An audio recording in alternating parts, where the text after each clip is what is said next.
ایک صاحب مجھے کہنے لگے کہ مولانا صاحب آپ ٹرانسمیشن کا تو کہتے ہو، چلو صحیح ہے، لیکن کچھ لوگ تو آپ کے مولوی بھی ایسے ہوتے ہیں جو پورا سال داڑھی نہیں رکھتے، رمضان مبارک کے مہینہ جب قریب آتا ہے شعبان سے داڑھی رکھ کر وہ مصلی پڑھانے کے لیے آ جاتے ہیں، وہ ان کو کیوں نہیں منع کرتے؟ ان کو بھی منع کرو بھائی۔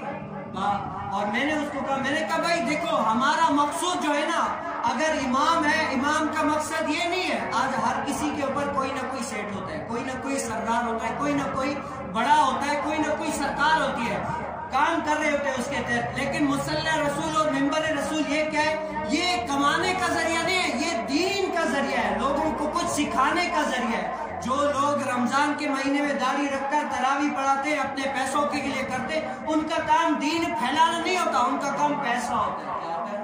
پیسہ ہوتا ہے، چاہے مولوی ہو چاہے جو بھی ہو، اور ایسوں سے دین سیکھنا بھی نہیں چاہیے۔ کہ اعلیٰ حضرت نے منع فرمایا، اعلیٰ حضرت نے فتوی رضویہ میں فرمایا اگر پتہ ہے کہ یہ ایسا فاسق معلن ہے اور ابھی داڑھی رکھ کے پڑھا رہا ہے تو اس کے پیچھے تراویح پڑھنا ہی مکروہ ہے۔